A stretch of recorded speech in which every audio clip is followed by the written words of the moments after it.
Hey man, hello. Are you live? Hello. Yeah, are you live? Yes, we are live now. Okay. All right. So Okay. yeah. All right. So once again, everyone. Okay. Can you hear me now? Eniola. Yeah, I can. I can. Okay, great, great, great. All Yeah. right. So once again, everyone, you're welcome to today's event, GDSC, CMU's event, on effective time management for medical students. So it's really, really nice to have Eniola and Timitayo, who are speakers at today's event, and I'm welcoming everyone. So by way of introduction, I'll just be telling you what you can expect from this event. All right. So first and foremost, I would like to express some gratitude, to the GDSC at UNILAG, the chapter, and to the president for enabling this event to hold. They have this commitment to fostering education, innovation, and also collaboration for students, and I think it's a truly inspiring thing. So they both of this opportunity to delve into a topic that is not just even that is really, really relevant for today's fast-paced world, which is just time management. So over the next 1 hour, 30 minutes, what you can expect is to have a transformative experience. We're going to unravel the mysteries of time management and have practical demonstrations on how it can be a game changer in your journey of learning and personal growth. So what can you expect from today's event? Firstly, we would look at the principles of effective time management that are tailored specifically for students. We also uncover strategies that just go beyond conventional scheduling. We're going to dive deeper into the art of prioritization of your time, focusing and also adapting, right? Also, you'll be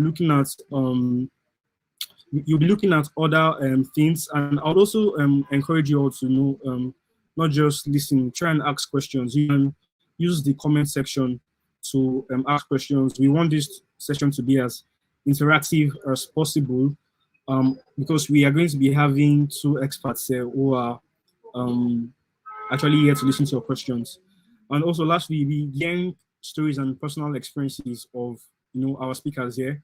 They'll share their stories, experiences, and hopefully are able to take something that ignites a spark in you. So in all of this, I just encourage you all to approach this session with kind of like an open mind, and also embrace learning. Challenge yourself, challenge your your ideas that you had before, and just try and learn something from today's event. All right. So once again, you're welcome. So if you can, so I just if you're here in today's event, just say something on the comments section. You can see shy slide dude. Anyone else? Okay, you said I can hear you. All right, so that's great. Anyone else can just say something on the comment section. And yet, at the end of this program, so there's going to be like a very short quiz session, right? So there are prizes to be won, right? So this is also to encourage you to just listen and listen attentively. Take notes if you want to ask questions, and you can win something at the end of this session. All right. So without further ado, so I'll be calling on Dr. Oshun K.C. Timitayo to speak on this event. So before he goes ahead, let me just read out Timitayo's bio.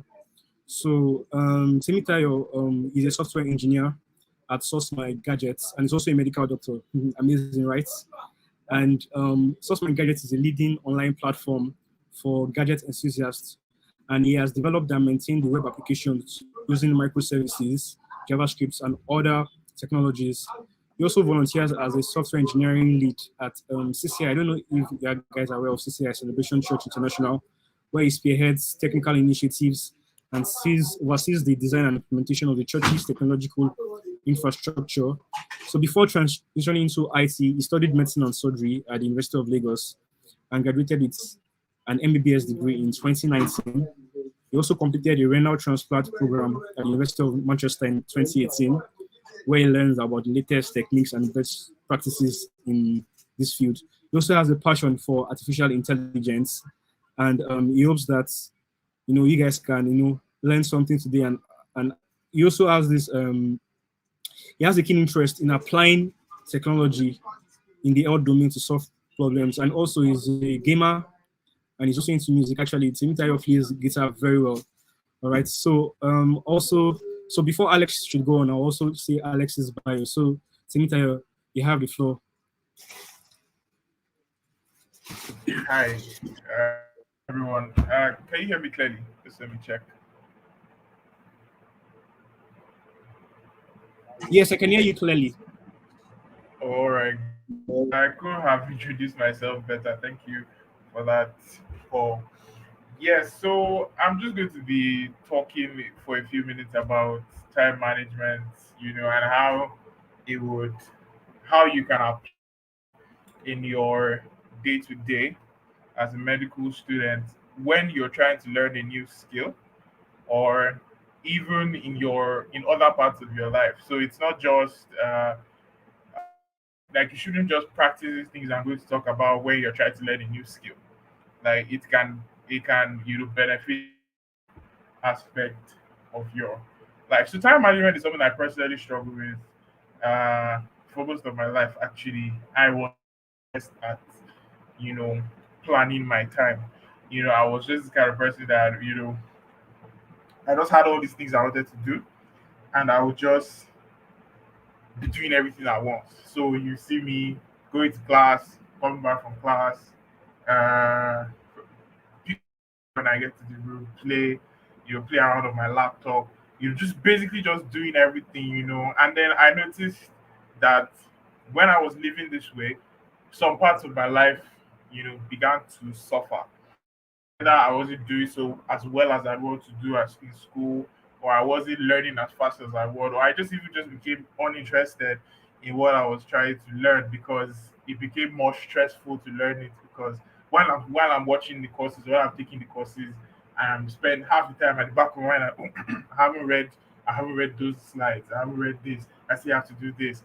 So all those things at the back of my mind didn't allow me to focus on the things that I was actually being taught. Yeah. So as we know, time is very limited. Unfortunately, all of us are limited to 24 hours a day. We don't get any more than that.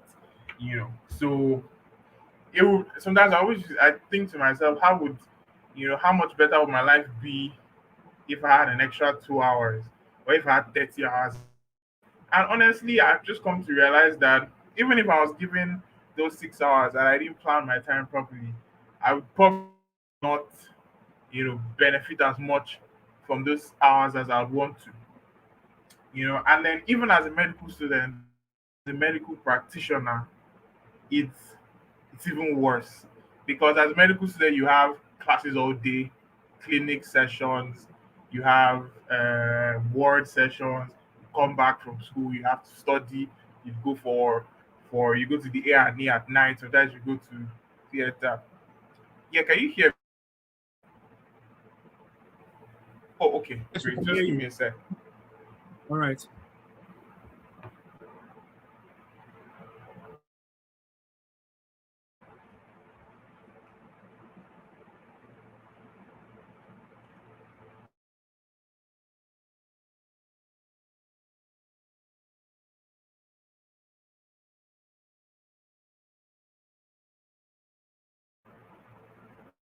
Yeah, you still hearing me, right? Yes, I can hear you and I can see you now. All right, great, great. So as I was saying, so as medical students and medical practitioners, we had so many things that we go to class. After class, we come back from class, we have to study. You go to the A&E at night. Sometimes you go to theater at night. There's just a lot of stuff going on at the same time. So time management is something that would really benefit the average doctor or medical student. So and then even while I wasn't managing my time properly, I wasn't getting enough sleep despite that. So I was only getting like 4 hours of sleep at night, and still being stressed out by every other thing I was trying to do. Like, oh, I didn't just want to go through school and any other skill. I wanted to have stuff that I could come out of school and Nice. do. I just didn't want to just be a doctor. So yeah. Yeah, what's the So like, hello.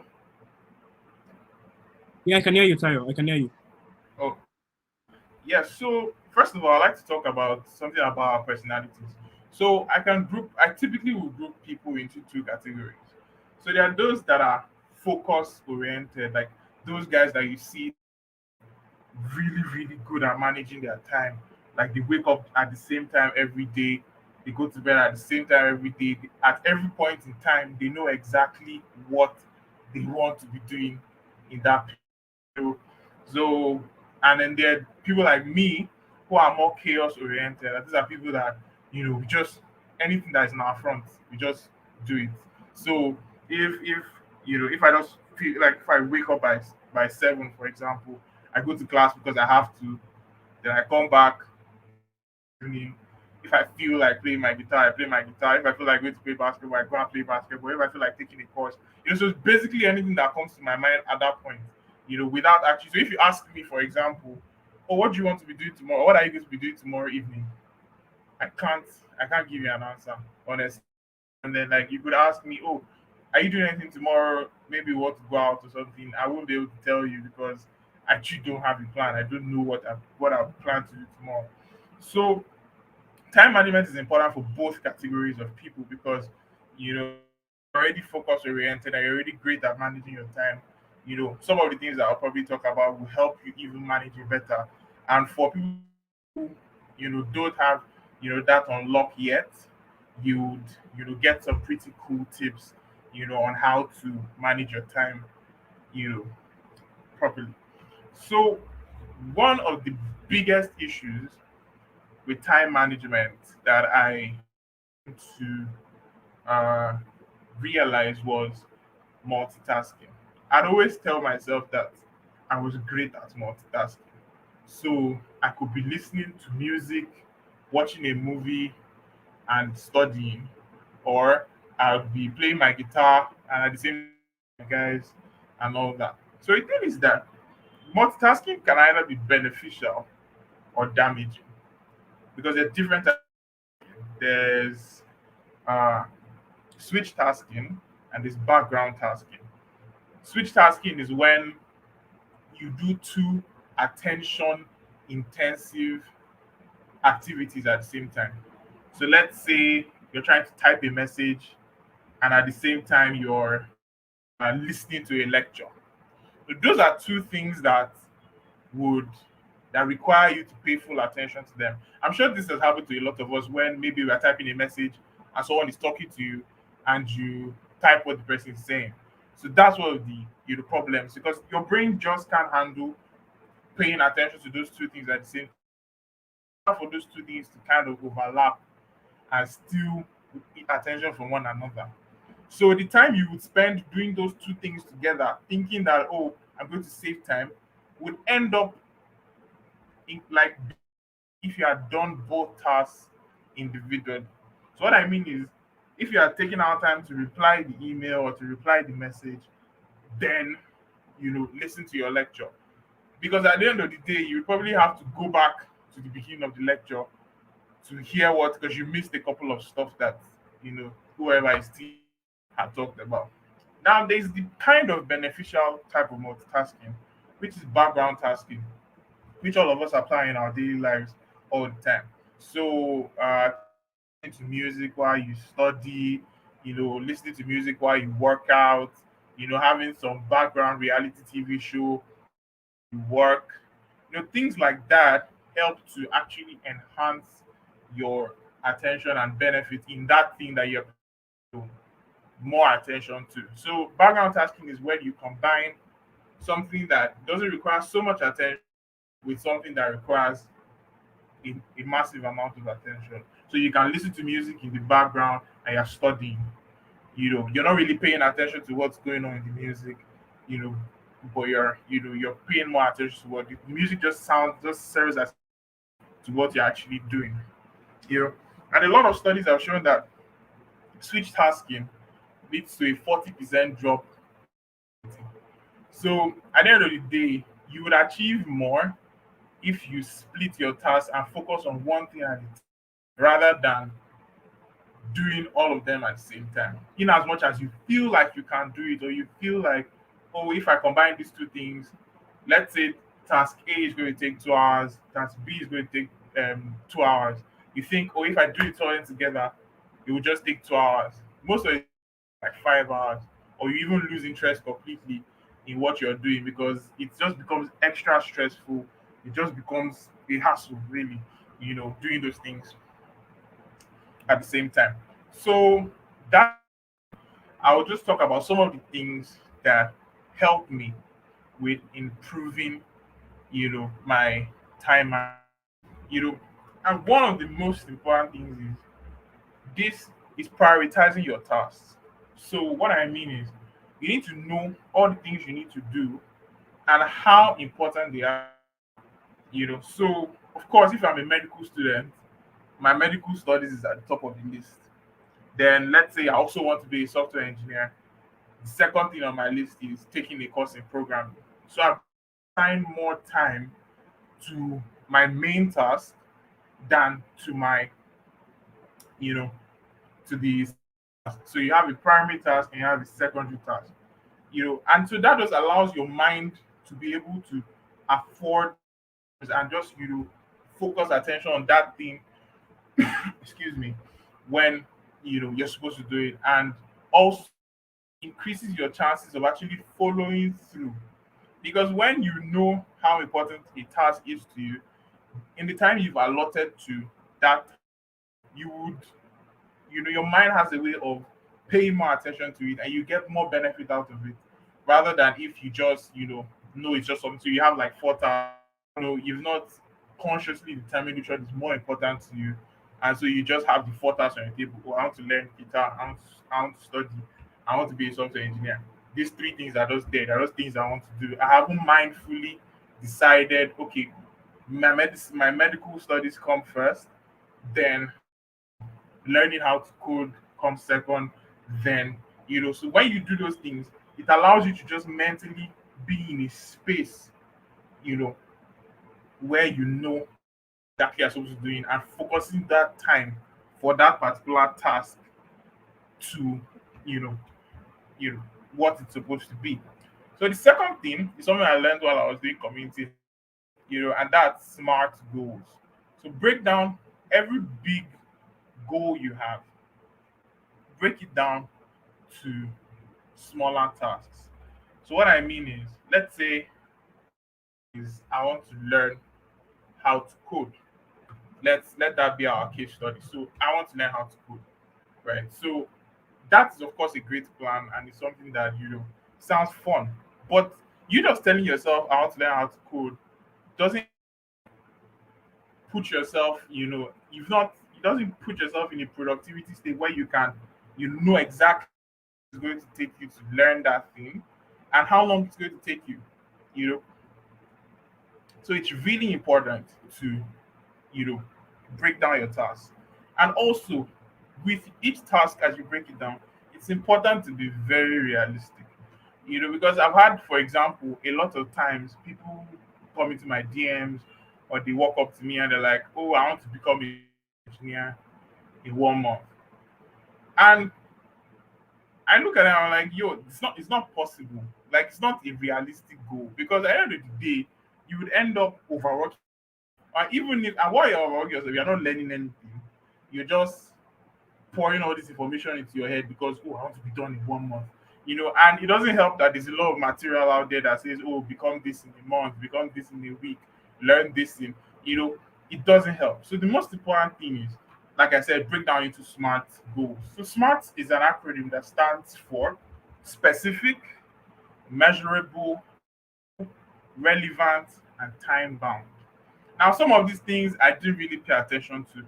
The ones that I really paid attention to were specific, they were measurable, they were achievable, and they are time bound. I typically left out relevant because honestly I didn't. So so your goals have to be specific. So talking about our case study of learning to be a software engineer, your first specific goal would be you'd ask yourself, what do I need to do to achieve this goal? And then you list out things in a specific manner. So research, which is typically the first thing that you would do when you're learning any task. Like, oh, I need to learn what I actually need to know or what I need to do to achieve this goal. So your goal is to become a software engineer. First thing you need to do is research what you need to become a software engineer. And how long does that really take? So I'm going to research, I'm going to Google about it, and I'm going to talk to some guys that I already know that are already software engineers and ask questions. So this is probably going to take me 3 days. So I know that now between today and Monday, I have researched, I have done everything. I know exactly what to take for me to become a software engineer. Then the next step would be, oh, possibly let's say the person you talked to or the research you did told you to take a course on Udemy. A course can take that 21-hour long, courses. And just because they're 21-hour long doesn't mean they're going to take 21 hours. So in that step, the next thing you're going to do is break down that course into smaller bits again, you know. So maybe the first thing you have to do is learn Python, for example, which is a programming language. The first part would be, oh, learning the introduction of Python, variables and functions. So you put that and you maybe say, oh, I'm going to be done with this in a month. And in that month, you're going to, do exercises, practice. So that's an example of a SMART goal because it's specific. I want to learn about variables and functions in Python.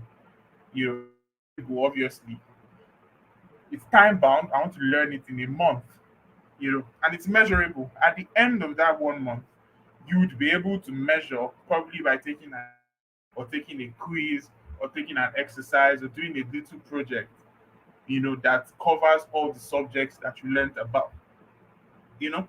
So those are a lot of the things that I do, specifically. So breaking down things, into smaller bits. After breaking them down, you know, assigning a time frame to each thing. I know it sounds a little bit strict. Time frame keeps you accountable to yourself. It's very important for you to be accountable to yourself. And each of these goals, like I've said already, I'm just emphasizing, must be realistic. You won't tell yourself, I want to learn all about variables and functions in Python in one. So, as part of your research, you would have found out, oh, typically, how long did it, like while you're talking to other people that have achieved what you're trying to achieve, say, okay, how long did it take you to do this? How difficult was it? How much do I need? You know, etc. So those are basically like that's just basically a brief, summary about how to manage your time. Typically, I could come and give you 10 different apps that I have tried and given up on to manage my time and to manage. But at the end of the day, if you're able to do these specific things, you would, you would have no problem at all, managing and achieving any goal. You could not just even learning medicine, any task that you put, like anything, any aspect of your life. I think with that, I think I'm done speaking. So you can ask any questions that you want. I'm here to answer. All right. Thank you so much, Tayo, for that session. It was really, really, really informative. I was even just some things as we were speaking. I'll just do like a brief recap for people that were not here at the beginning, just into very short. So Tayo mentioned that the biggest issue is time management is the issue of multitasking, which is the single biggest issue. So he talked about two types of multitasking. We have switch tasking and background tasking, right? So he also mentioned some tips which how to improve the time management. And the first thing you mentioned was prioritization. So under prioritization, you should have your primary tasks and your secondary tasks. So and also you mentioned about the SMART goals, specific, measurable, achievable, realistic, and time-bound goals, which I'm sure many of us are familiar with. And you also mentioned how you can actually implement each for your goals. You can implement these criteria to enable you actually track your learning, your growth as you are learning some other specific skills. So thank you very much, Tayo. So during the course of the presentation, actually, someone sent me a message on WhatsApp, right? So about I'm trying to see if I can get the message across so that it can be here in the display there. So just give me like a minute. So I think this person is a medical student, definitely. So give me a question while I get here. Give me a minute, Robert. Right.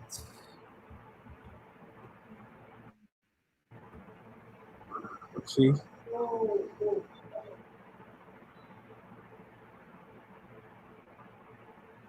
Let me just read it out. So the person says, can you share a specific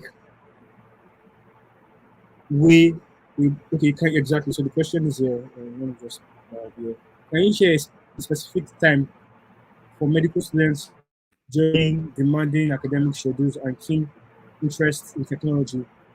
How can medical students integrate this technique into their daily work? It's okay, I think there was a typo. Can you share a specific technique, maybe something that you have used personally, and how students can integrate this technique into their daily routines? Okay. All right. Thank you for the question. So yeah, typically I cannot specifically tell you how to manage your time. Because as humans, completely different. And but I can give you like some few examples of what I did back in medical school. So typically, I'm someone that works great at night.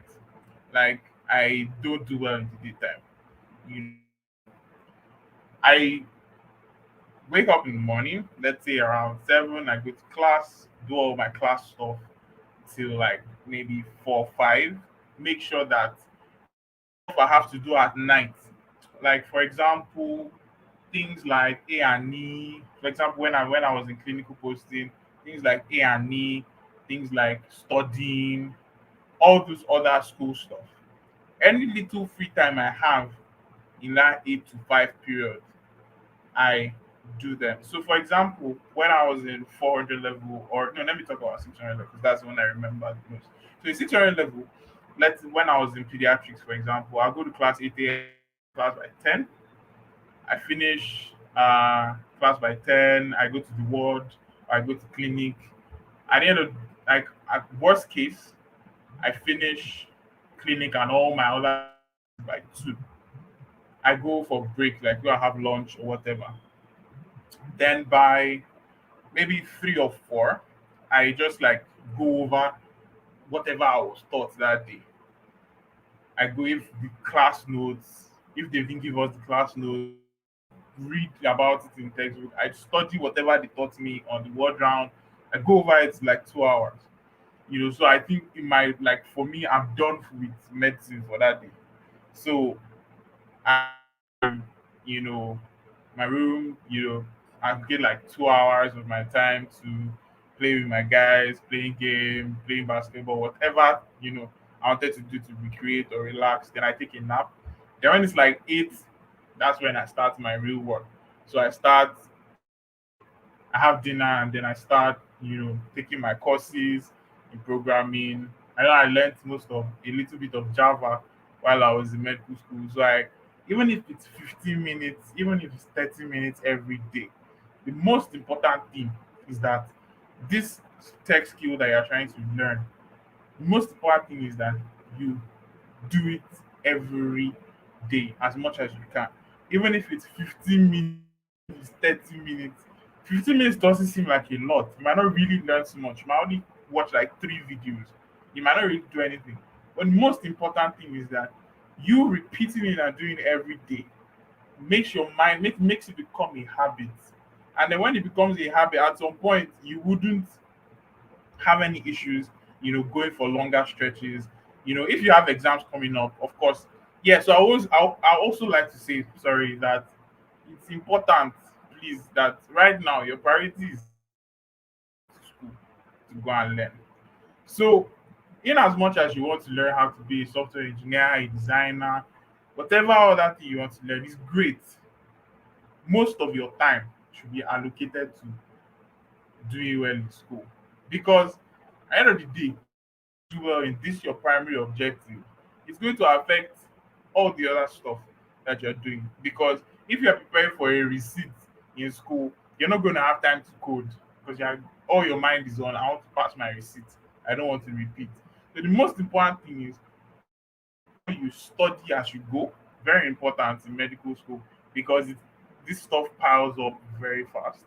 So every day, cover what you learned that day, and then take no matter how little the time is every day to study or watch a video or read a material about what you're trying to learn. So I believe if you do that, even if it might take a little while longer than if you were not in medical school, you would still, by the time you're done with medical school, you would already become whatever other thing you know you wanted to be or you wanted to learn. All right. Thank you very much, Terry, for that. I think that was really informative. Thank you so much. There's one more question just before we go to Alex.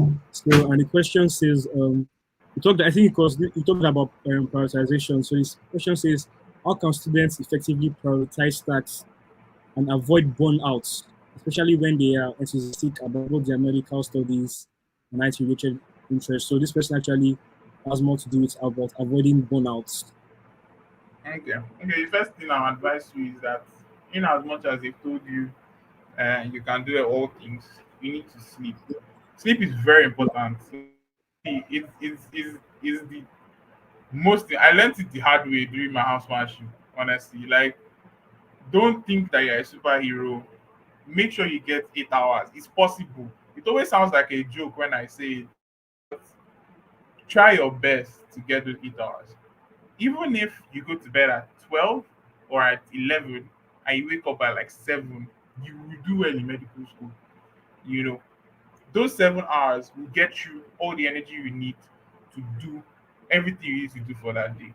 When you get enough sleep, your brain is better prepared to handle stress. And also, like I mentioned, if you break down your goals into smaller tasks and you do your studying as you go, there's a good chance that you won't get stressed out by how much information you have to learn. What gets medical students stressed more often is the fact that you've gone to school for the whole year. Now your professional exam is coming, 2 weeks or 1 month to your professional exam.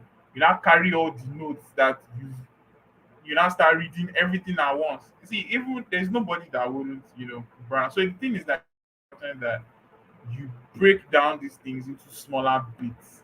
So as much as you can, every day, get 7 hours to 8 hours of sleep. Whatever they taught you that day, no matter how much it is, don't go back to your hostel until you have read it. Because the minute you go out to your hostel, that one has gone, at least for me. The minute I've reached hostel, there's no, it has finished. It's till tomorrow. So the most important thing is read as you go, break down as as bulky as medicine is, break down everything into tiny, tiny bits of tasks. If you do that, it makes it a little easier to deal with all the work.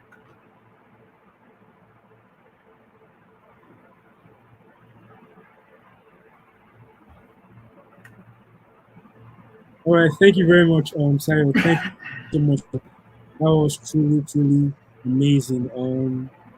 So okay, so now we'll be going over to Eniola Alex. So before Eniola starts, I'll just be saying a few things about Eniola. Some of you might know Eniola as the previous senior lead, GDSC senior lead in the past tenure. So Eniola is pursuing a bachelor's degree in pharmacology, toxicology, and therapeutics with a love for precision medicine in cancer, neurodegenerative diseases, and infectious diseases. He gained a 3 year plus, he has 3 year plus years of experience as a product designer and a researcher with a keen interest in developing patient-centered solutions that use real-world data such as clinical profiling, including age, gender, ethnicity, clinical history, and molecular profiling, such as genetic background and history. to determine and diagnose strategies, treatment selection, developmental and repurposing for treatment improvement, risk prediction and stratification. Is also the founder of Epidermis, which is a startup that is interested in empowering skincare and treatment in Africa by minimizing trials and errors through precision medicine. Okay, let me see. I think Eniola actually disconnected like a minute ago, probably experiencing some network um, issues. So hopefully he'll be joining back soon. But in the meantime, so we can just go over some things that Tayo said. Okay, I think Alex is here now. All right. Hello, Alex. Can you hear me? Yeah, I can hear you. Hi. Great, great. All right. So yeah, you can present your screen now. Yeah. All right.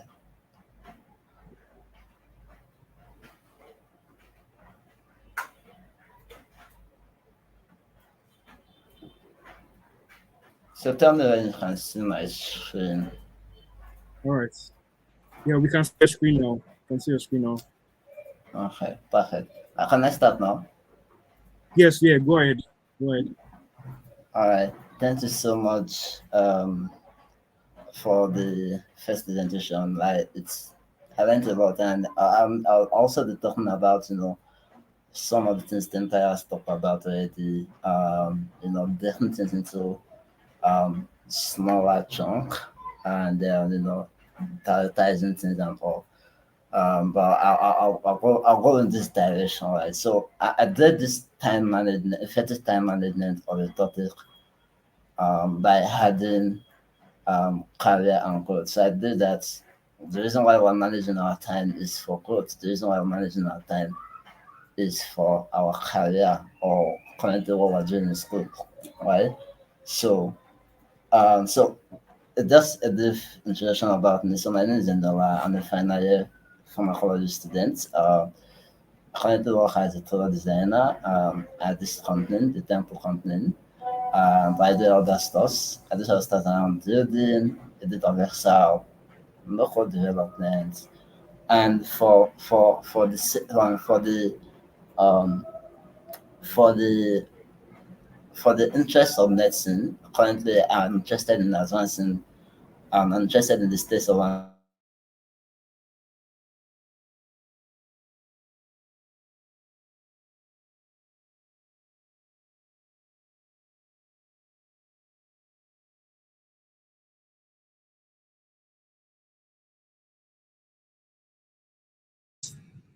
Eniola there.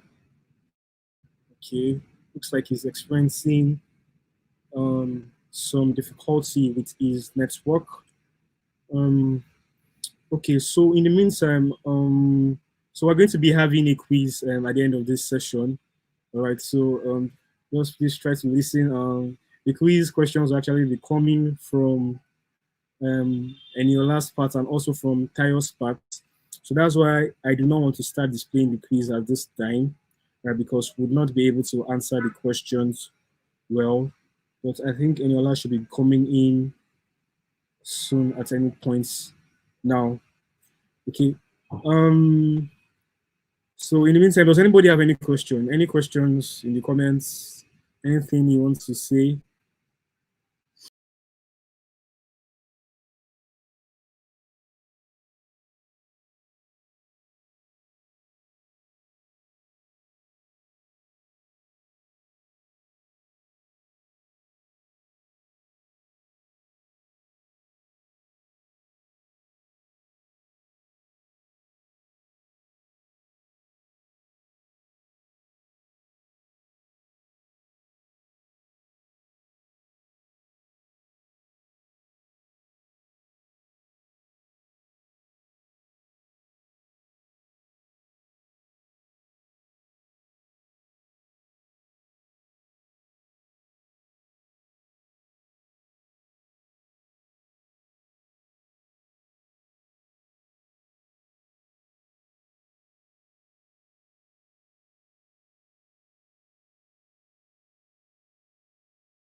All right, so yeah, I'm back. Had my own share of network issues too, but I'm back now. All right, so yeah, I was asking if anyone. Okay, so Tayo, I actually also got one more question from my WhatsApp actually. So if you're still here, you can just say something about this question. Let me see. So this person was asking about okay, yeah, about how to okay, let me see, fulfilling academic requirements, pursuing projects. Okay, yeah, basically, person said that as a medical student, how can I build my portfolio, my technical portfolio? Like, what type of projects should I be looking to work on to actually gain experience that I can apply in the real world? Basically, skills that can give me a higher chance of getting a job as a student.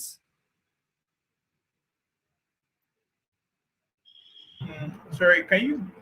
Is the person? Did you say software engineer, or was it specific? It wasn't specific with the role. It wasn't specific with the role, but I think it's a software engineer, most likely a software engineer, because he directed the question at me specifically. Okay. Uh, well, I did do a lot of projects while I was in school. But typically, what you want to uh focus on doing building personal stuff. So think of all the features that will make you market ready. So like in the in e-commerce, in maybe social media, just maybe build like an e-commerce, or application. I don't know what kind of software engineering you or what kind of software engineer you want to be, but if it's web, even if it's mobile, just build something that has something to do with e-commerce. Build something that has something to do with just basic, like fintech, social media, like just not, it doesn't have to be too complicated, but like just having like some basic features that would show that you know what you're doing. Another thing that you can do is to volunteer. Now, getting a role when you're starting is very difficult. And one of the ways to kind of bridge that experience gap is to volunteer. And when you're volunteering, the fun thing about volunteering is that you're still in school. Of course, the extra money will go a long way, but even if you don't get a paid role or you don't get a paid volunteer role, you know, you can when you're doing the volunteer role, you can determine how much time that you're devoting to that project. If you are going to get a full-time job, the times that you're asked to come to work might interfere with your school schedule. So a volunteer role will always be perfect, where you can decide how many hours you want to bring to the table, and the time you can work at your own time. So nobody's asking you to join meetings when you're in your lecture or things like that. So pretty much those are the two. And then if you can find an internship too, internship is also a great way to, hang with other people that are learning. Go to hangouts, go to, join seminars, join just anything you can see. Anywhere other software engineers are coming together, go there. You can network, get on someone's personal project, offer to work for someone, things like that. That's pretty much things that you need to do to improve your Sorry, where chances did you of being lost me? job ready. So sorry. You lost me. You lost me. Sorry, so sorry. Yeah, no Where problem. did I stop? Where did I No stop? problem. Sorry. Yeah, so yeah, thank you very much, Tayo, for that answer. So I hope whoever asked that, I hope you have got the answer. Yeah, so Alex says, so you were basically still on your first slide when we lost you. Wow. Yeah, so Wow. you're on your Please, title page. yes, please, I want you to test me immediately you lost me so that I'll be sure because I can't see Okay, my. Yeah, you understand. you're on So screen. I was on this Okay, stage or this stage. yes, This this stage, right? page. Yeah, yes. All right. So I was just introducing myself. I said I'm a final year pharmacology student, and I currently work at this company as a product designer. And I do other stuff. So I'm building a data website, local development. And I said, we're talking about medicine. At the moment, I'm interested in advancement of genomics with technology, right? Um, yeah, so please, Paul, please just test me once I'm off. Can you hear me? Yes, I can hear you. I can hear you. Don't worry. I'll do that. Yeah. All right, all right. So I said, so yeah, I said I was talking about my career history so far, my career journey so far, and basically the way I'm going to talk about this this conversation is I'm going to talk about myself and then try and I'm trying to talk about how it has affected my career management, my growth management, and time management, right? So the first one there is where did I start from, right? So I'll basically say my life started 2019, right? And I'll tell you why I'm saying that, right? So 2016, when I was done with secondary school, um, I did jam and all of those things by and I was writing to the but around the end of the year, November, I fell sick, right? And this sickness led to something very deadly, a deadly sickness, right? And was dangerous, right? But the 2016 to 2019, I was actually just battling with my life, right? And that was it for those years, right? But um, but during those years, because when I got out of ICU, right? During those years, I kind of was alone, right? Because I was alone, I had a lot of time, so I was devoting time into so much of. I developed this interest in checking the internet, right? And then that was where the interest of tech came in. So I started with coding then, and I was doing a lot of stuff with coding then, right? But so not that interest, but I developed this interest for tech because that was the reason, and for internet because that was the reason that I was cutting and did at that point. So 2019 came and I just felt like it was the time for me to go back to school, right? And I did direct entry, right? And I got into 200 level, right? So 2020, I'm then to get into 200 level, COVID-19 struck, right? So now, because COVID-19 struck, we went back we went into a remote setting, and because I was already used to the virtual world, so if I can hear me, Yes, you're hello, audible. Paul. You're audible.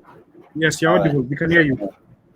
All right. So because I was used to the virtual world, I kind of loved it, right? So I tend to do a lot of things. So the 2020 and 2020 as a year, I did a lot of things. I attended a lot of opportunities. I joined a lot of boot camp. I took a lot of courses. So just more of that, right? But even when they got in the online classes, right, it was fun for me because I was already used to managing my time and trying to do a lot of digital stuff, right? So it was very fun for me, right? So, but something that happened. So between 2020 to 2022, which is where we are now, a lot has happened, right? Something happened, right? So I took what I did in 200 level, right, which was 2020, the virtual year, right? I took it into 300 level, right? And um, 200 level, I had a very good result, right? But when I got into 300, I took the same thing. So I was doing the same thing. I took classes, two lightly, virtually. It's not like I was not attend. I was attend. I was a very serious person, but I took it very light. I took it like a virtual world and all of this things. So I was executing what I did in 200 level. I was doing it in 300 level, and I'll talk about a lot around intentionality because I still have that, right. I was so intentional about my education. And I was so conscious. Yeah, maybe I was not that conscious, but I was a bit conscious, right? So can you hear me? All right, Yes, we can still hear you.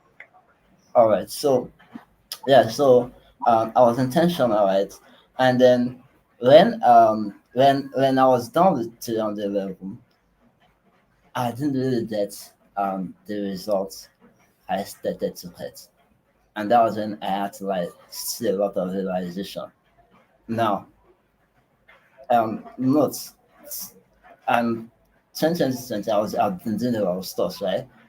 I've been joining a lot of programs. I've been leading a lot of communities. I've taken up a lot of jobs and all of those things, right? I've done so many things in terms of growth, right? But it felt like, but that didn't determine, I won't say that didn't affect my academic, right? But it's just the way I have approached that year, right? That was what really happened.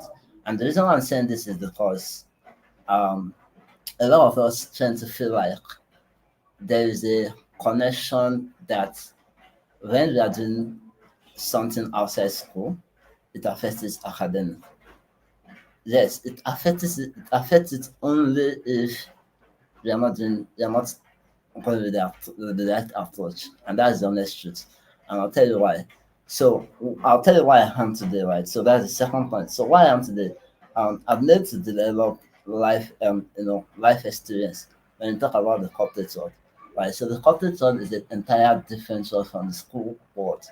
But I'll like to add that, so indirectly school teaches us this thing, right?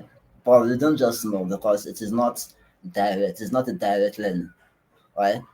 Um, I'll give an example. So when I was taking labs, one thing I noticed is people who tend to like go for lab, listen attentively, and then come back to do that lab work by themselves tend to think more smartly. Not smartly as a student, smartly in the outside world, right? And how did I know? I know basically if you can be a first class student, definitely this is your lifestyle in school, right? And then I've seen a lot of people, I've worked with a lot of first class students, and I've seen how they think, right? They are proactive, they take initiative, which is a very important thing I want to talk about.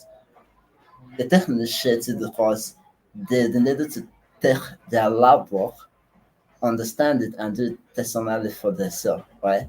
Right now, in as much as that you could bypass your way and do it in a fast way, I'm telling you that that is a wrong way of time management, and it affects your time management. It affects your growth as a person. You don't see it then, but when you head into the corporate world, you see it because the corporate world is totally different from school world.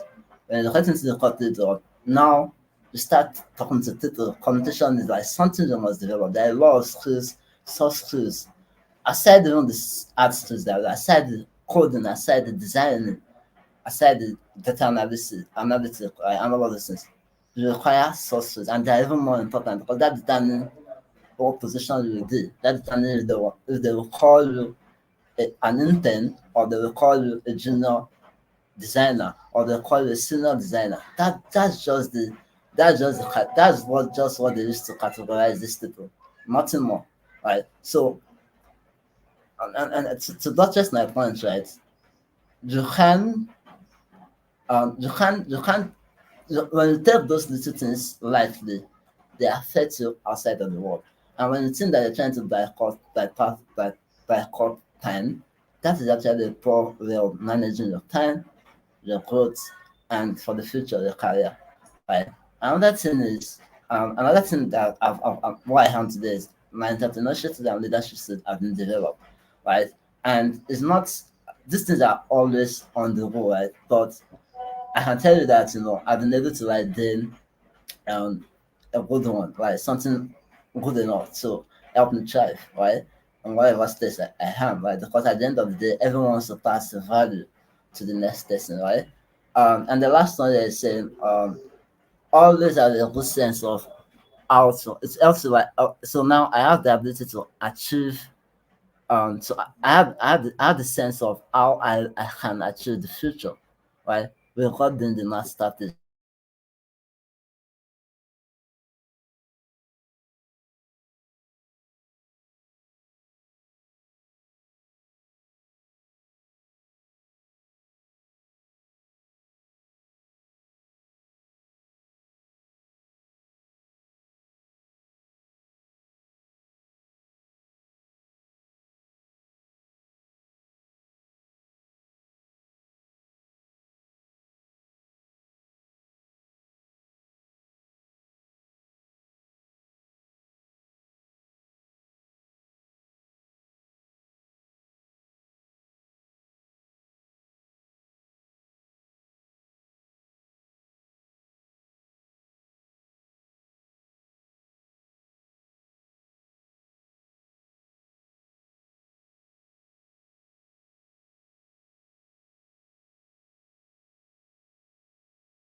Alright.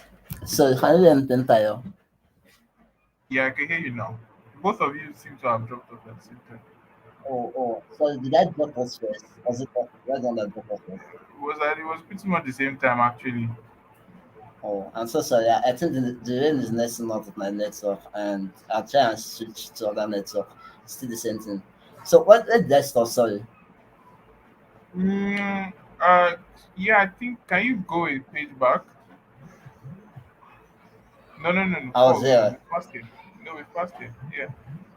No, I this was think you were where talking I am. about medical students being proactive, and that might not Okay. exactly work. Yeah. Yeah. Okay. All right. So okay. So yeah. Let me just continue for that. Please let me know if I did I get off the then, please. So yeah. So I think I'll just summarize what I'm saying. Right. So you need to develop this you need to be conscious of these abilities um while you're in school because they actually help you in the outside world and even they help you in whatever you're trying to do, right?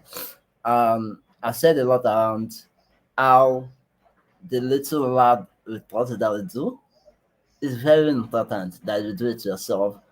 You listen and then you do it yourself and then you think through it yourself because at the end of the day, translate into real technical initiative in the real world, and that determines the growth management in your life or the career management in your life, right?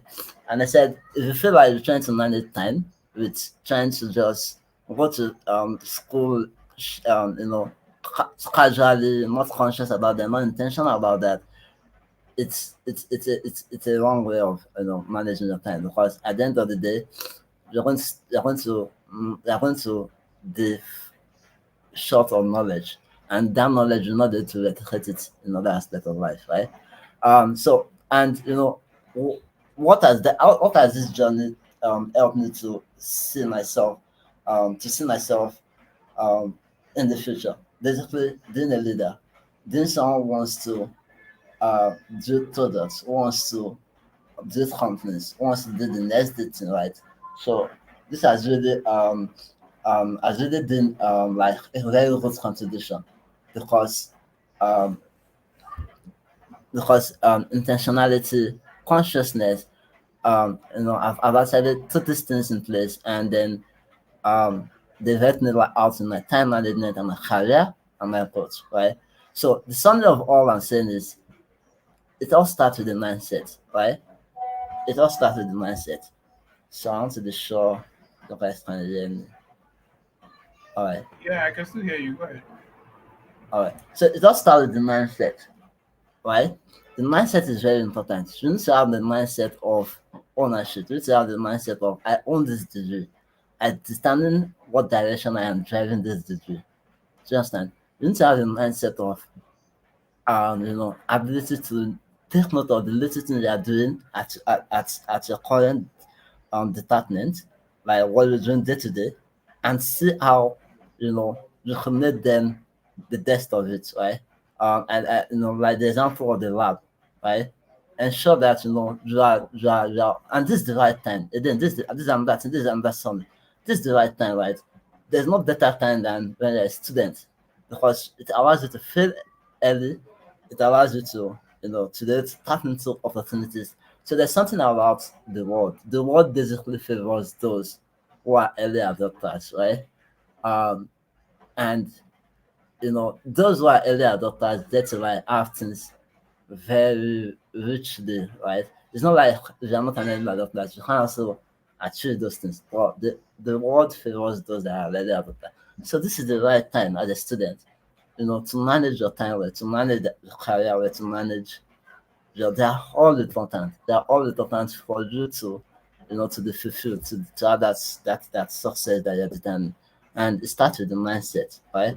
Um, Another one is you need to be intentional. I said this separately. I've mentioned a lot of values, right? That I've been like I've been in my journey so far. Intentionality is very important.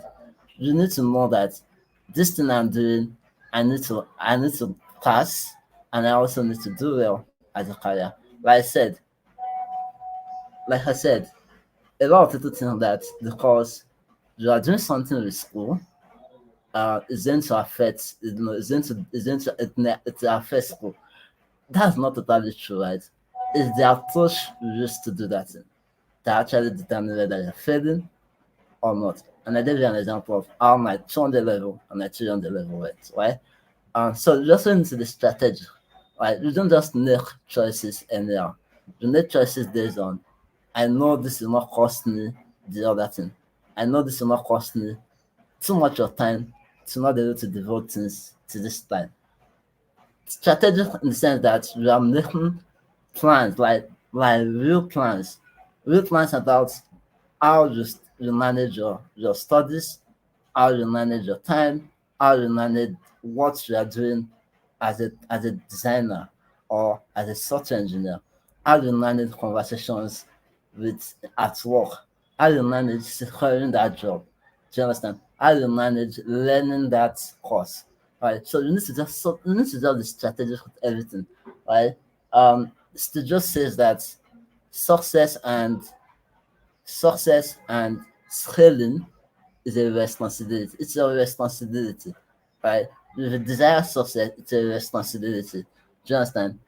Just on, it's just in the process while you're trying to do all of these things, you discover you, right? In the process, you just discover who you are, and then you try and do the best of it, right? So, can you still hear me?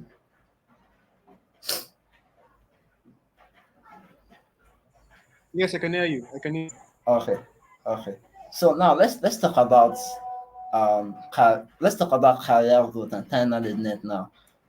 Aside my own history, right? Let's look at it outside my own journey, right? So why tech as a medical student? Why tech as a medical student? The basic answer for me, I'll tell you, is design thinking. And I'm not telling you because I'm a designer. No, because that is all that we need to actually to actually drive the change that we want to make.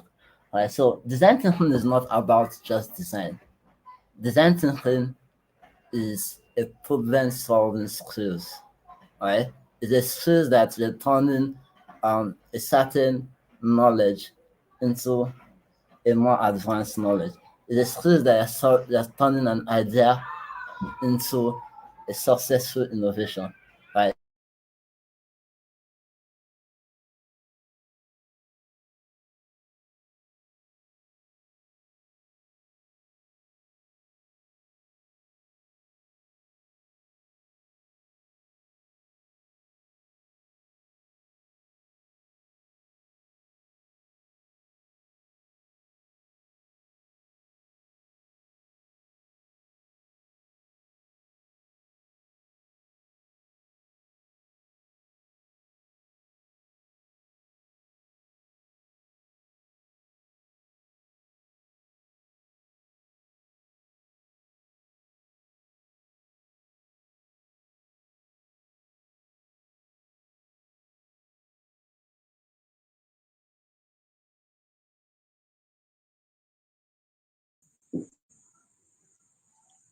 Can you hear me now?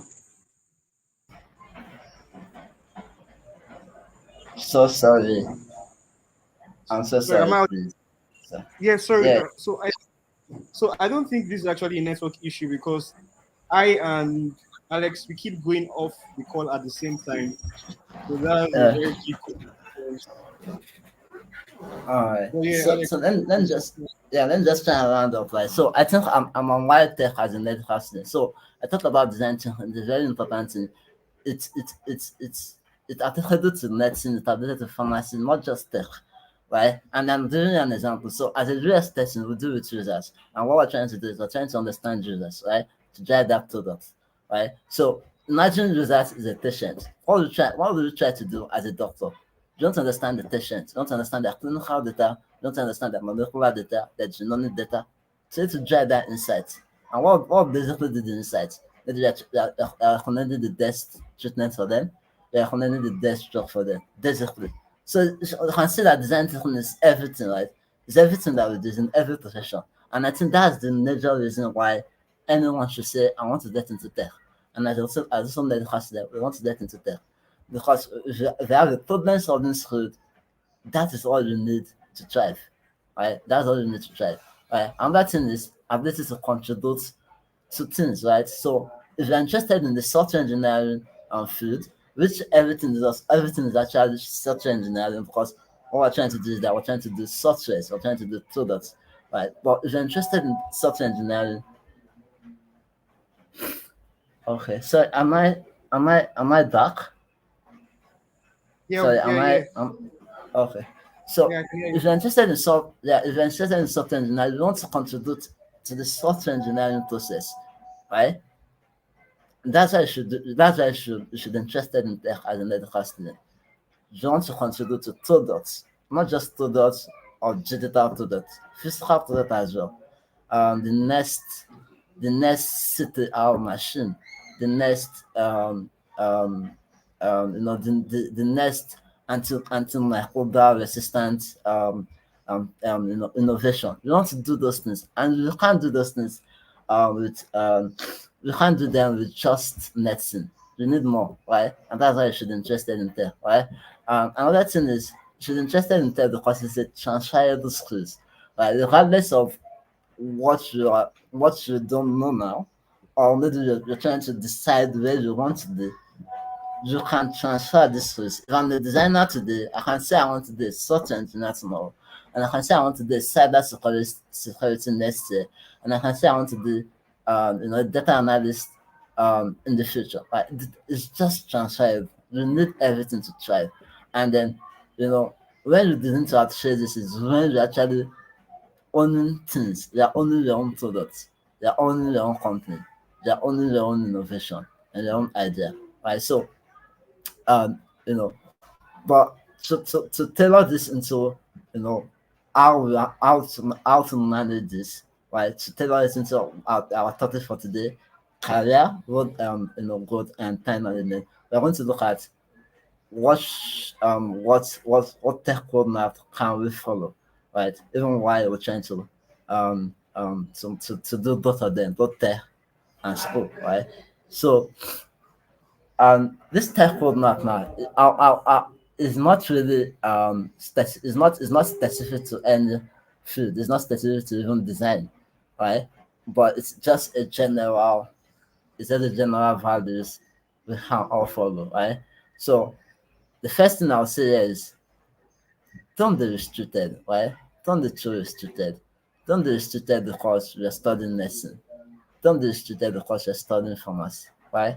You need to try and test waters, right? Test it little by little. Don't drink too much if you know you can drink so much, right? Test it little by little, right? To refine the one you fall in love with, right? It's as simple as that, right? Don't do too much. Don't do too much if you can't manage it, right? I think that's a very important thing to note. Another thing is, as long as you're doing anything digital technology, you are going to be contributing to a lot of products, to a lot of software engineering process, to a lot of software engineering development, to a lot of to the next thing, to the marketing of that product that will change the healthcare space.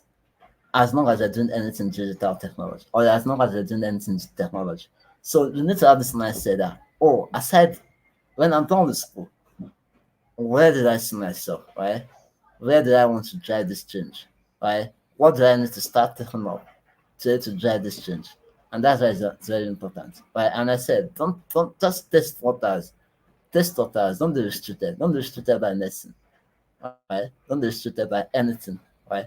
But test the waters, small, right? And then the last one is saying there is power in courses, there is power in opportunity, there is power in making friends. There is power in trusting your ability. It's very important. Right? I know a lot of us I know a lot of us, we have this imposter syndrome. I do as well. I do as well. Everyone does. But there's something about trusting your abilities. The day you start trusting your abilities, you are the best version of yourself, right? and because of that, you are so contented and satisfied with whatever you have or whatever you're doing. Right. So I want you to trust yourself. I want you to invest in courses. I want you to invest in opportunity. This topic we're talking about, effective time management. There are a lot of good courses that will help you understand how to even find your own pattern, right? A lot of things that Dr. Tentaya already talked about. I've read about them. I've seen them in the courses. I was just smiling while I was talking about them because they're so valuable, right? So let's look at productivity acts, right? While trying to manage your time, your career, and your growth, both at school and at your career, and at what you currently do, right? So the first thing then I'll tell you, intentionality. Like if you're not intentional, then I don't want to know how you can achieve the distance. Right? You need to be intentional. You need to be so conscious. The second one, so conscious of what your what's your reading pattern are like. Be conscious of how well you're reading. Be conscious of how well you're replying to that next. Maybe they're in the company. Be conscious of how they're contributing to the company. You know, how they are seeing you. Are they seeing you as a value, as an asset? Like if anything is happening, will they lay you off? Right. So be conscious of those things. Be conscious of just what you are doing with everyday class. How are you reading? Are you reading, do you have a structure with reading before class and then reading after class? Or do you have a structure with, timetable that helps you map out all the topics for the semester, and then you start thinking, oh, I'm done with this, I'm not done. These are things I do, right? Because it's not because um, you know, they are not stressful. They are stressful.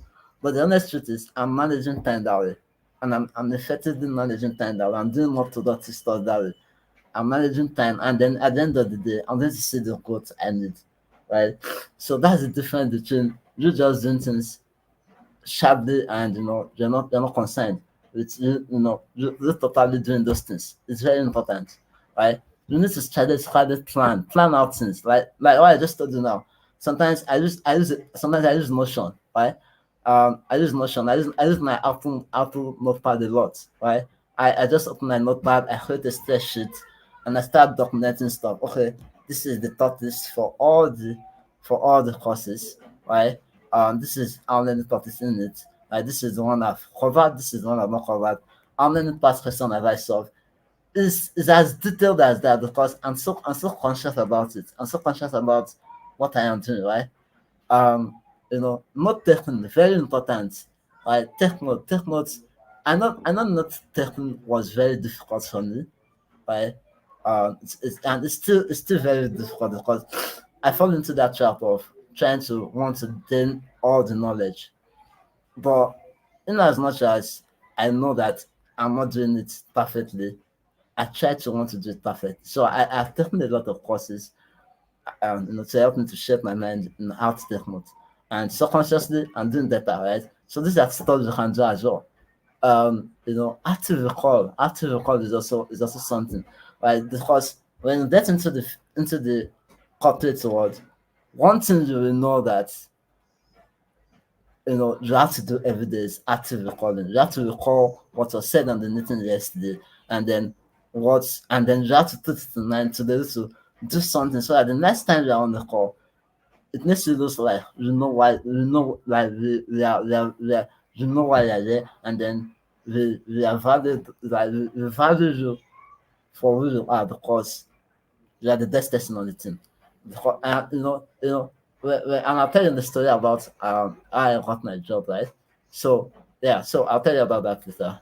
So take up a lot of lessons from everything, just like the way I picked up lessons um from from the lab, right? It's very important. Take up lessons for everything.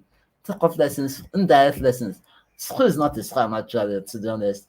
You learn a lot of stuff indirectly in school, right?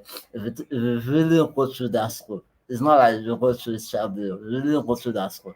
You learn a lot of stuff, right? Documenting things is very important. You need to document. You need to document. Like you can't believe you're doing so much, right? I'm not saying you should not believe you're doing, but documenting has shown to be able to help to process and just not waste time. You won't waste time. If you document, you won't waste time. That's what I tell myself. Right? And I don't know, maybe because I do a lot of UX research stuff, and that's why I'm so big on documentation. But it's very important because it doesn't mean not to waste time. Right? If I document book. Okay, I document things as little as link. I document links. Sometimes as little as that. Just to tell me that next time I need it, I get to like sit, I bookmark it and I name it very well, right? You need to the forward thinking, right? These are productivity acts, right? You can if you really want, like I said, success and scaling is a responsibility, right? You need to take ownership of wherever you are, and then the forward thinking in that process, right? Forward thinking in your thoughts, the way you speak, the way you the way you actually the way you connect it to the fourth thing, right? Take courses again. I would say that take courses, please. It's very important, right? You can start with free one, Udemy, Coursera, YouTube, LinkedIn.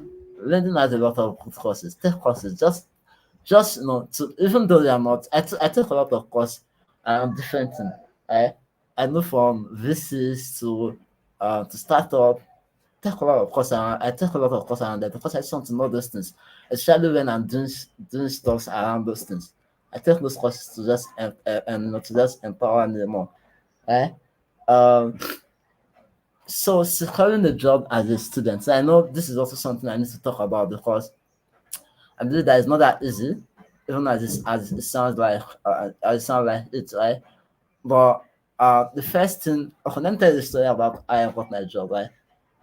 So my job, so something about me is that when I am so can you still hear me? Yes, I can hear you, Alex. I can hear you. All right, all right, okay. So something about me is so like I told you, maybe my health or what happened to me in 2016 has done so much to me that I do a lot of things.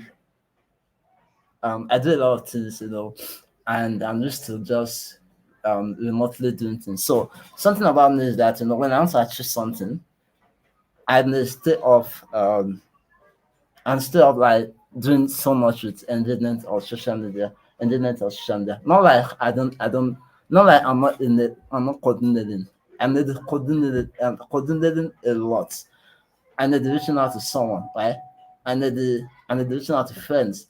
I need to replying every text, every LinkedIn post I come across. I know there are potential opportunities on, and I need to reply them. But I don't really like that to like start um engaging my WhatsApp status and all at that period. So and the reason why I'm saying is that's really what happened when I wanted to get my job, right? So for like 6 months, I was working on my portfolio, I was working on myself. So I've done a lot of work, but I'm not able to then to get that at that point. So that was what I was doing at that point. So I was working, I was working on my portfolio and all of that, right? So when I started applying on LinkedIn, so many platforms. I know, checked a lot of platforms. I can't remember them on my head now, but there's so much, right? So I applied a lot, and then one day I applied on LinkedIn, and then I didn't get a response. Like I called the mail, and I didn't get a response. So and I went to Twitter because I love to coordinate a lot. So I looked for the same thing on Twitter and I sent the same code in the okay, no, I didn't send the same thing. I just said it. I just sent um, you know, a a follow up text, right? And then she said, "Oh, I'll check it out." So she checked it out and then said, let's set up the call." So the next day we set up the call and then said, "Oh, she likes me and all." At that point, she doesn't know that I was a student, right? So, and I did it. As she said, for the test to me, right? So I did the test. So the test was meant to be one, but I just wanted to do it, right? And that was like because everyone they're trying to make the decision, so they had this one day deadline. So I did the test one day and I touched it, right? And I was the best, right? The, like she said, she had not even seen someone that was close to what I did, right? Now I did the test, and then it got to the time where and they just send me a document letter, and they asked me if I was a student, and I said I was a student, and that was how they said they don't employ students. That's part of their culture, just like bank. Bank don't employ, bank only employ NYC graduates. So because of that, I lost the job, right? And then I moved on with my life. But something I did was, when she told me that, I actually tried convincing, right? I showed them why I am. I let them know that this thing is not that hard, right? A lot of students are doing it. I've been able to do it for a long time. These are the track record and all this thing. But that didn't convince them at that point. So I moved on in my life. And then months later, I was in the boot camp, a fellowship boot camp. And then the thing I reached out to me that they employed someone. And 2 months later, they employed someone, but the person didn't do well, right? So it was the HR that sent me the rejection, but it was the TM I reached out to. And it was the TM that really liked my work, right? So the thing I reached out to me that she has not supporting the best person up to my work. And because of that, she wants to tell the company to hire me, even um even though I'm a student. And that was how the journey began, right? So what I want to say is that I didn't just apply, I applied well. It's very important, right? And that's basically me, right? I don't want to see any application I'm trying to do. I applied to the test of it, right? So I did the test and I ensure that even if someone is better than me, that's because the person has got more experience or more things to me, right? But for my level, I apply to the test, right? And so it's very important to apply very well. Don't just apply, right? Apply, coding there. Do it like you want it, right? I know it's not that easy. It comes with drive and passion, and but you need to just develop it. You need to just try and develop it over time. Don't rush it, right? Um, evaluate the opportunity cost, right? So what then by that? If I'm taking on this job, will it affect school? Because there are a lot of decisions that I recently take that is the cost of distance, right? I don't take them anymore, right? Because I feel like it's not worth it. School is twice the price. And I like what Dr. Tentayo said. He said, you know, um school is very important in the sense that when you don't get it right now, all of that things may fall. And that's very true, right? It's better you should not need it and have it than you should not need it and you don't have it. Do you understand? So it's very important for you to have it, right? So another thing is be very proactive. Be very proactive. The strategies with your applications. Again, code the nail, show them who you are, let them know that you decide this thing, show them value, right? Even now, I don't apply to jobs anymore, and it's not because of I don't want the new one. I just feel like I don't need it now. I don't need it now. Like there'll be a time I need it, and when the time comes, I'm going to put in the same hard work that requires of me, right? Um, take up initiative, right? You don't, and I need this strategy. You don't just apply the ordinary. Sometimes you don't need to apply the normal way, or you can even apply the normal way, but there has to be something very initiative. So if you look at my portfolio, right, my portfolio has a lot of emotional products. And when I need emotional product, I'm really the kind of person that, right, my talent are basically students. There are a lot of, like, let me give you an example. So imagine a product where I'm talking about my experience, relating with maybe a blind man, and I'm turning it into a blind dating app. So that kind of initiative, right? So because of that, when some people look at my portfolio for job interviews, they just tend to to just consider me because they see that, okay, this guy has this initiative, he has this initiative, I love the way he just did that this out his project. Right. So I'm not saying you should not do any art projects. You can do any art projects for students. But you can also like, and most of them are even fun projects. They're not like life projects. Right. So it's very important you should take initiative, right? The fun, do yourself. And that's because that is why I am, right? I'm really emotional. I think my experience in ICU has really tampered with my brain, and I tend to think a lot around these stuff, and I just want to solve around those stuff. So you need to also be intentional, right? The take initiative, right? Offer this value that they feel like they can't get in another person. That's very important. Right. So another thing is start small. Right. Start small. Like I said, test water little by little, as much as you can. As much as you can. Like these are all that will help you with your time management. These are all that will help you with your career growth, your career management, and your growth management. Um, so to summarize this stage, I've been able to talk about why you should consider tech as a medical student. I've been able to talk about the roadmap, what you should put in mind, when you want to go into that journey. And then I talk about productivity acts to balance both medicine or any other course you're doing, pharmacy, dentistry, pharmacology, physiology, balance it out with tech, right? And I talk about how securing a job as a student could happen, right? Paul, can you still hear me?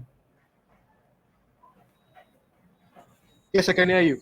I can hear you. All right, so yeah, so I want to touch on this thing because I feel like they are very interesting, right? So values that should resonate with us as a student. And then all I'm saying that they sound like repeated words, but it's just for us to get it, right? So ownership. You need to own your degree. I said it before. Own your degree. You're the one that drives it. You're the one that drives what you want to do with that degree. Right? Forget about whether they have a body or they don't have a body, or the next thing, or the next thing is internship. The next no, forget about that. You drive wherever what you want it to do, right? Think big, right? Think beyond the classroom. Think beyond what you're learning, right? Think beyond achieving the total future, something like that, right?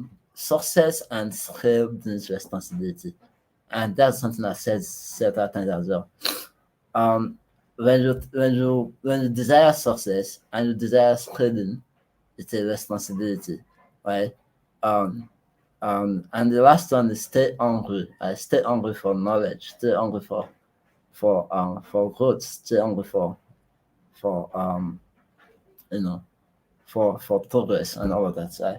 So yeah. So I'm landing up already. So strategic plans to summarize my. So this is like a summary of what I've said so far. Strategic steps to develop skills as a medical student and managing all of them. So you need to be conscious. Consciousness very very important. Intentional and consciousness same thing. You need to strategically plan, and then you need to document. Right, you need to document a lot. Right, document things, document so well. Right, and I need documentation. I need stuff that else easily find things easy. You're not doing documentation because you like to write or you like to document it. You're doing documentation to make your life easy, to make your time management effective. Because if you don't do documentation, you do times 10 of what you're not doing. That's the truth, right? Um, and then, so I love these quotes from studios, right? They're like mantras to me. And then the first one says, don't let the noise of other opinions drown out your own inner voice, right? And you understand what that means, basically. You can't connect the dots looking forward. You can only connect them looking backward. So you have to trust that dot, that somehow they're going to connect you to the future, to that future that you desire. The third one is saying innovation distinguish between a leader and a follower. And that's why this is very important because whatever you have now, if it's medicine, dentistry, pharmacology, pharmacy, physiology, radiography, physiotherapy. The only thing that makes you stand out is innovation. It's not really the degree. Right? You could be done and still be earning you know, something not that so well that you desire for yourself. But you know, when doing in this mindset, right, the course you've actually owned it from onset, from school, right? It shaped you into who you want to be, right? And then the last one, which is very important, time is limited. The time is limited, so don't waste it living on someone else's life. And then yeah, so that's the end of my presentation. Wow. Thank you so much, Alex. Can you hear me? Yeah, I can hear you. Thank you so much, Alex. Wow, this was a lot actually. It was a lot, man. You really went to town. Thank you so much for being so detailed and specific. You actually, you gave us your journey, your experience, and gave us a lot of takeaways from this presentation. It's actually a lot, and I'm very sure that people have learned a lot from your presentation. So so Alex, we have some questions Yeah. from the comment section. So I'll just be highlighting them so that you can see them. All right.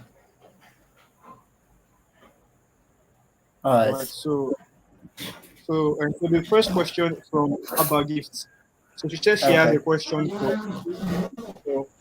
Temitayo, and the question is about procrastination. It says, on days when you can't bring yourself to do anything productive due to being unmotivated or as a result of procrastination, what are your acts around this?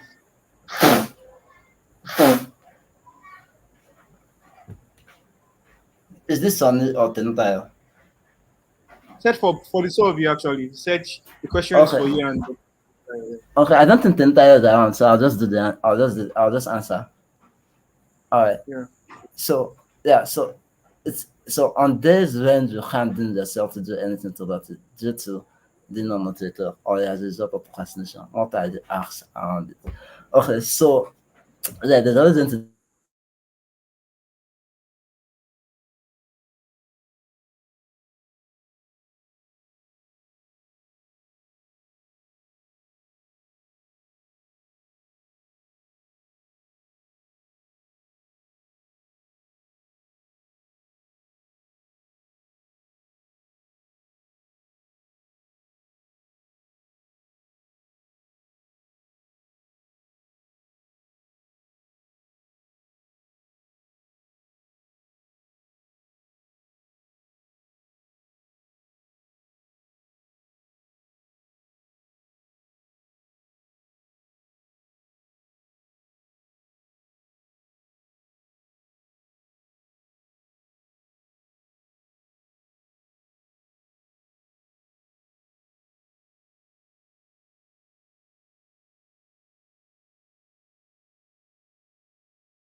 Um, I'm back. So yeah. So Dr. Tayo has also answered this question. Although he's not here, he sent the answer to me online. So I'm just going to read it out before Alex should go on. all right. All right. Right, so Alex, Okay. you are back now. So Dr. Yeah. So to Abba Gift. So All Dr. right. Tayo says that about your procrastination, if it's a one-time thing, where you don't feel like doing your work, then you can actually take a break. It can be actually be a result of you being stressed out or burned out. That's if it's a one-time thing. But if you notice that it is a consistent procrastination, that is like you are consistently procrastinating, then you should try to change your environment. And environment being where you work, you need to Yeah. keep your dreams in focus. Said you can actually do this by taking a sheet of paper and you write out your goals again and your vision. Write it out somewhere that you can see and always remember every day that these are the things you need to achieve so that you don't miss them. So those are the things that can actually help you overcome procrastination. So that was from Dr. Tayo. So Alex, please, you can go ahead to. All right. So I'll take the second question, the second answer from this Dr. Tayo. Very true, right? The environment matters, right? It is something that happens, um, you know, that has happened like more than 3 times or 4 times, right? So the environment matters, right? What are you consuming on, or where are you at that point, right? So um, you can, if you change that, you're going to see improvement, you know, and then then you need to know that sometimes it requires you to understand how to take out of procrastination as well. Sometimes for me it's not about sometimes I join some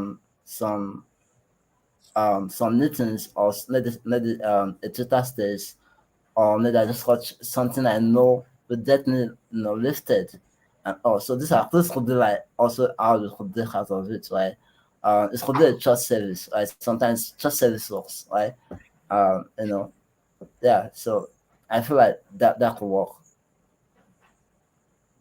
All right, all right. Thank you so much, Alex. Thank you. And then there's one more question too before we go to the quiz section. So this is Taufikat Olorun Kosebi said, "How can I maintain consistency with my goals? As time goes on, I get easily distracted." Okay, so to maintain consistency with your goals, um, number one thing is you need to be intentional, right? But if you are already intentional and then this still occurs, then you need to understand that these goals, what are the things that are surrounding this distraction, right? So look at like I mentioned one thing in my slide, opportunity cost. Look at the opportunity cost, right? Between what is distracting you and then what you're trying to achieve, right? And then try and then create an environment, or create a plan, or be strategic about it, be intentional about it, be strategic about it. Also, your consciousness, you're trying to also, you know, discern what is happening. So if you do these things, you get to know the solution that best fits for you. Do you understand? It could be changing the environment, like you said in the first question. It could be taking up, reading, and developing that habit the more. You know, um, yeah. So for me, I don't think books is really something that helps me learn something I'm not doing well. Rather, I think courses help me. If I take course, and then someone has already put all his knowledge, right, has put all his knowledge into that course, I can come out like feeling like a superhero and all. So yeah, so just need to figure it out. The intentional, the conscious, you know, you need to be able um like make the proper decision. Yeah. All right, thank you so much, Alex. Thank you so much. So, everyone, so it is time for the quiz now. I'm sending in the link so you can check the comment section, and I'll also be sharing my screen now so that you can look at the. So just give me a minute. So,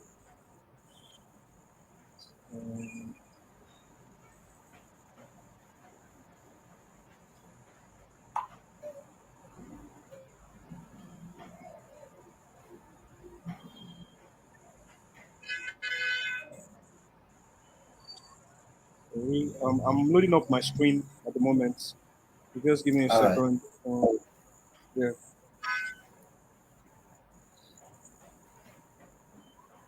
Okay. I just. Oops. Okay. So can you? I'm coming.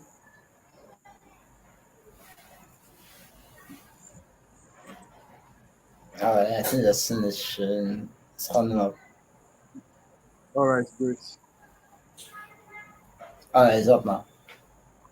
All right. So let me just send this message across. Um, all right. So you can join the quiz. Let me see. There should be- Yeah. So this is the first slide actually. All right. So please let me know once you are in. If you are in the quiz already, I want to have as many people as possible joining. Mm, so,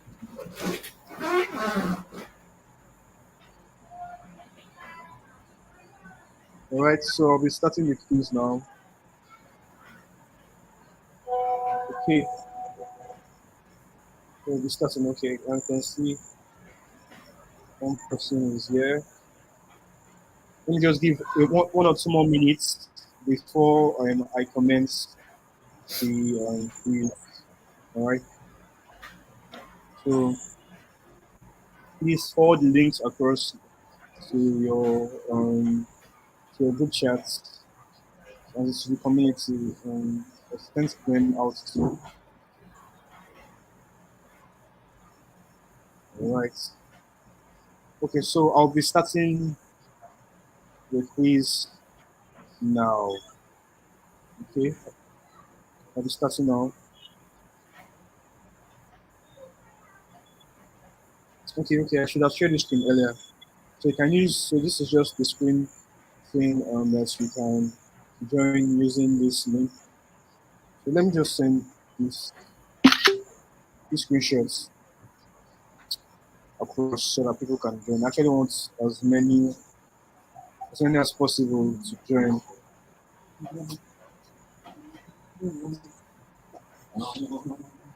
All right. Good evening.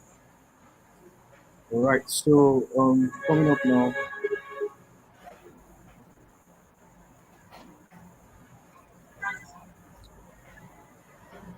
Hey. All right. So we're moving now. So the first question. This is question one.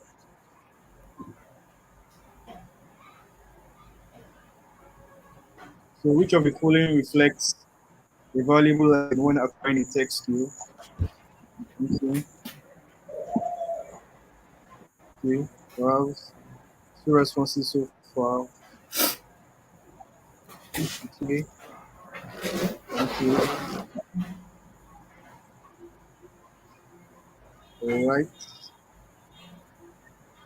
Okay, so four responses so far. So we can actually move on to the next question. Question two. Which of these is a value that should be that resonates with you as a student? Not A, not being proactive. B, responsibility to yourself. C, leaving things to chance. And D, being conscious but not intentional. You listened when Alex was speaking, you have picked one of these things. So you can see. Okay. Four people chose option B. Five people now. And six people. Yeah, I think everyone is okay with that. So the way this works is it uses what's it called? It uses like it's a fastest fingers first, right? So if all of you have the same correct options, the person who was the fastest to answer that wins. And the next question now: what is one positive lesson for students aiming to secure and manage a job successfully? Number one, or option A: apply for jobs hastily without reading out the details. B, avoid code milling. C, be strategic and leverage your skills and experiences.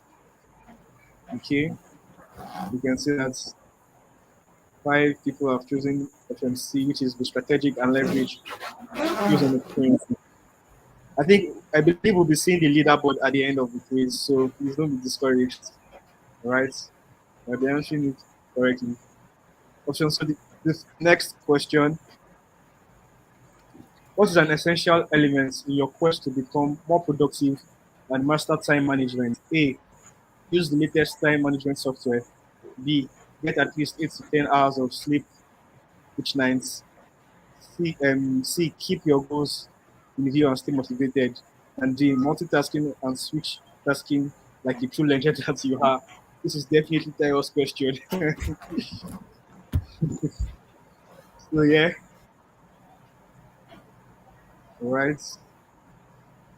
Four responses equally shared between option B and option C.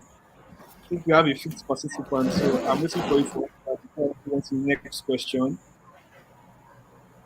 In five, four, three, two, one. Okay, moving on to the next question. I think the correct answer for this question is actually option C.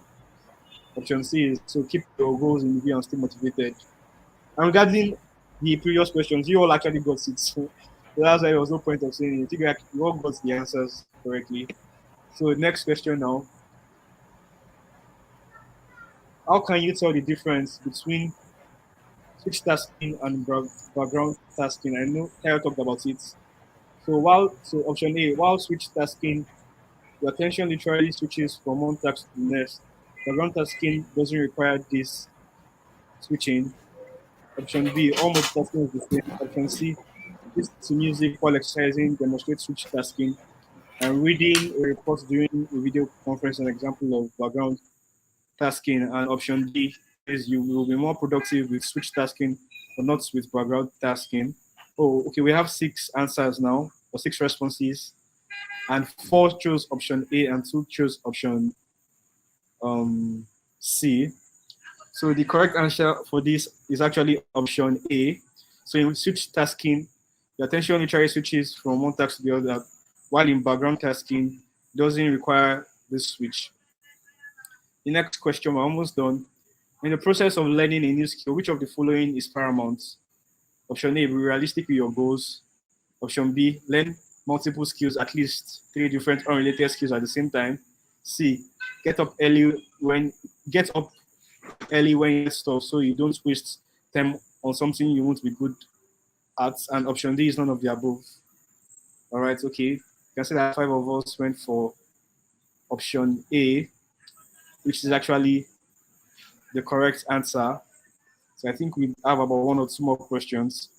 So while learning a new skill, which of the following is an important initial step? Option A is start taking 2 concurrent courses about the subjects of your goal. B, talk to other professionals who have knowledge about the skill. C, do some research about the matter. And option B and C. And okay, that means we are all listening here. So yeah, everyone got it correctly. Option B and C, which is the answer. And for the last question,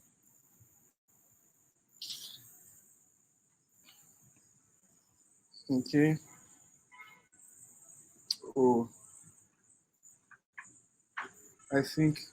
Oh, okay. So for some reason, players ready.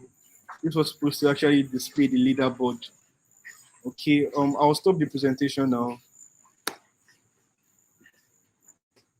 I'm coming. Okay.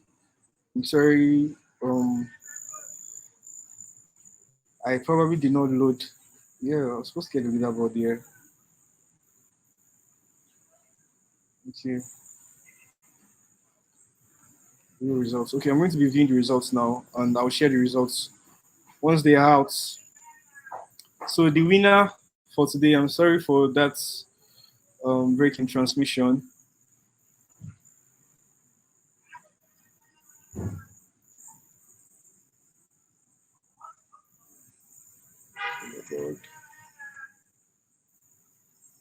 All right, so the winner for today would actually be announced on the group. All right, I'm having some technical errors with filling it off. All right, so the winner for today will be announced. I'm sorry for that, guys. I actually wanted to, display it, but I think I'm having some network issues there. But all in all, thank you very much, everyone, for joining in today. It's been quite a lengthy session. I believe we spent close to 2 hours, and that's because we actually had our speakers who were sharing their experiences and answering a lot of questions. And I believe rather that from the wealth of the experience that we have listened to, we'll be able to have develop appropriate time management strategies, prioritize our activities well, implement the SMART goals for each of our tasks, and also document. And Yola was big on documentation. Develop yourself personally, be responsible for your own success and your own growth. And when you are trying to look for a job, there's no shame in cold mailing. Follow up rigorously, look for events, look for opportunities, and also you need to be prepared for those opportunities. Thank you so much, everyone, for joining this session. It's been a great session today. So I believe I can say bye bye now. So bye, everyone. Okay.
Appreciate